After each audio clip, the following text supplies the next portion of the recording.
Welcome back to the Communication Mastery Podcast with me, Mark Berlinson. This is where we unpack the power of understanding to build bridges and to demolish boxes, because communication is essential in every aspect of life. It's what causes teamwork to flourish. It also makes relationships work better.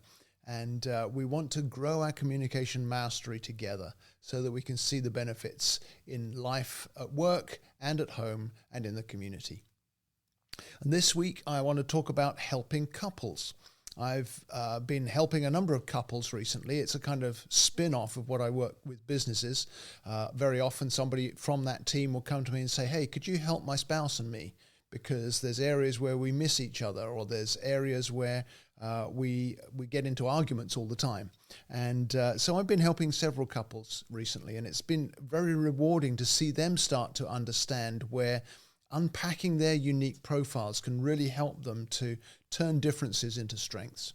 And they see each other in a new light when they can see each other through the science of communication and not just through the emotional challenges of trying to live together or get along together on a daily basis. And one aspect that I think is good to zero in on to start with is when a couple has big differences between them. Her first language is his lowest language, or his strongest language is somewhere down in the middle of her profile and she doesn't use it very often, that kind of thing.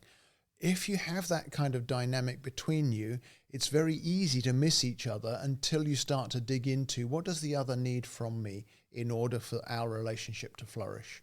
And hopefully you're in a relationship because you want the good of the other and not just of yourself. If that's not true, then it may be that you need to turn this podcast off and go get some counseling. But assuming you're in the relationship for the benefit of each other, then you can learn to turn your differences into strengths. You can learn to meet each other where you are. You can learn, what does my partner need from me in order to establish a deeper, stronger connection with me? And if I can answer the filter question that's primary, or maybe there's two or three if it's 2 or 3 languages high in the profile. But if I can narrow it down to when my spouse comes to me, she's asking this filter question, and I understand that that's the filter that our communication is going to go through initially, then I can learn to answer that question before we move on to whatever it is we need to discuss. And also, we each have unique needs from others. And unless that need is met, communication's always going to be a challenge or a difficulty. We're not going to be able to make those connections in the ways that we need to be effective as a couple and to get along more deeply. Sometimes I find that it helps with couples who are wired very differently. I help them to accept each other's character the way it's wired, or to recognize that there's a different driving passion in my spouse than there is in me. And if we can understand that each of us brings something enthusiastic or passionate to the table, then we can make room for those, and we actually benefit from both being effective, both being expressed, rather than one spouse feeling like the other isn't on the same page. So when the differences are big, then it can be a challenge, but once we work through those challenges, there's a great deal of strength to be gained there. The opposite scenario is sometimes a little more challenging to navigate. That's when two people are very similar, because then it's hard to recognize what do each of us bring to the table that we can draw on that will gain us ground in our communication and deepen our relationship further. But that's when I would use a tool that we call the success communication key. Suppose a couple, they both have the same first language and maybe their second and third are similar. Maybe they're reversed in their profiles, but they're all together there. That actually would be the case with my wife and I. We have the same top 3 languages, but in a completely different order. And this is where I learned to do this from, actually, was that somebody did this with us. And now I do it with couples whose profiles are similar. You take the success communication key and you each highlight which characteristics, which attributes of those top languages do I identify more with.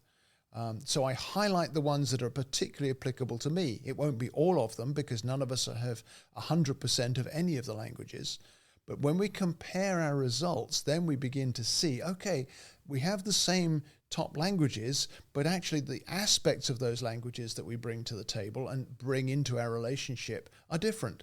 And then we can see, okay, so for example, you're more enthusiastic, whereas I'm more bring everyone together. Or you want to encourage, while I'm much more about finding creative solutions. They work together and they're part of the same language profile, but we have different aspects of that language in our uniqueness.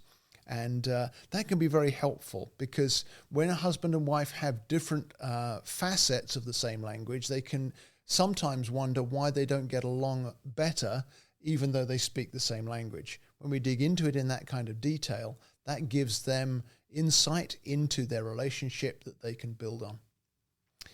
And when we can increase connection by improving communication and increasing the effectiveness of communication, we're reducing communication disconnects in a marriage or in a relationship, then that strong connection is fed by the enhanced communication. And that always benefits a relationship. This, of course, isn't just about romantic relationships. It may be in your relationship with a close friend or with a family member. I've seen where parents and children get along better by applying these same principles. And sometimes it's important to look at challenging patterns that have crept into a relationship. And again, particularly I see this most clearly with couples because that's usually the closest of our relationships, isn't it? But we need to find new ways to navigate conflict or to defuse any misunderstanding that's been going on. And I've got a whole range of tools that we use in those kinds of settings. I put them under the heading of communication forensics. What is it that's gone wrong and how do we resolve that by using some of these advanced tools that we've got? The first thing I would often do with a couple would be to upgrade their profiles from a personal profile to a professional profile, because the communication indicators, although they're not as predictive of behavior and interaction as the 7 communication languages are, they're still very valuable. Because if you have one half of a couple who has maybe a high acceptance level, they see themselves in a good light and they think well of themselves, but the other half, the other person in the relationship maybe has a lower acceptance level. That's not wrong or bad, it's just what it is, but that person would have more difficulty seeing themselves in a true light and need the input of others around them. If the first spouse who thinks they're fine doesn't see that their partner needs that encouragement or affirmation or validation for how they're wired and how they operate, then they may be neglecting to give them the very thing they need for that relationship to thrive. So communication indicators give that additional insight that can often highlight reasons why there's a pattern that needs changing. And another thing sometimes is that if both members of the couple have a high overall communication intensity, then they may need to just learn to be able to ease up on the gas a little when they're having a disagreement. Because otherwise, if they come at it at high speed or with high octane, if you like, then that just causes fireworks. And you can't really fight fire with gasoline. But if you learn to recognize, hey, this is a conflict moment, let's just ease up, that will help us. We won't create as much collateral damage and we'll be able to resolve things more easily. There's another tool that I use quite often. If a couple are missing one another because their profiles are very different, we'll do a crosstalks analysis where we start to figure out, so which languages in your profile have the greatest difficulty making a connection. When we look at crosstalks, it's to do with how the order of your languages has an impact on the communication styles that you use, but also on the effectiveness of your connection with the other person. And so we can put two people side by side, compare their profiles, and the crosstalk analysis can really help us to identify, here's a specific area that you could work on together that will help to resolve some of those conflicts or help to reduce the miscommunications. And when you do that, you can turn what otherwise would be cross talks where we miss each other, you can turn them into cross ties. I guess the best analogy for that would be in the roof of your home. Hopefully the beams up there are all at different angles and cross over each other, because that's what gives strength to your roof structure. It holds the roof up. And so if we can do that with our communication styles, we can often end up with greater strength in our relationship as a result. And there's one other tool, finally, a tool that I call expressing my languages. I use this often if there's a lot of conflict between two people, particularly in a relational setting with a couple. They can communicate and express their own preferences in communication, their own profile, the way they bring themselves to the table in a way that doesn't create conflict. It's kind of it's processed with the coach in the conversation, but they can express their own communication style to each other in a way that promotes a deeper understanding. And many of the couples who've used that tool have said that really helped them to lower the conflict level and increase the understanding level, so that they've got a stronger foundation to build from moving forward. And what I'm starting to do with my Communication IQ for Couples package is to then add on at the end of that initial package of conversations a graduated check-in program, if you like. So a little bit like if you go to the chiropractor. After your first few adjustments, you need to go weekly just to make sure you're maintaining that adjustment. And we can have a weekly check-in to make sure that what you've been learning about each other is being applied in a healthy way. But then as it begins to bear fruit, you back off to every 2 weeks and just check in every 2 weeks. And then you go to kind of maintenance level, where a monthly check-in is sufficient to keep things healthy and to keep things growing.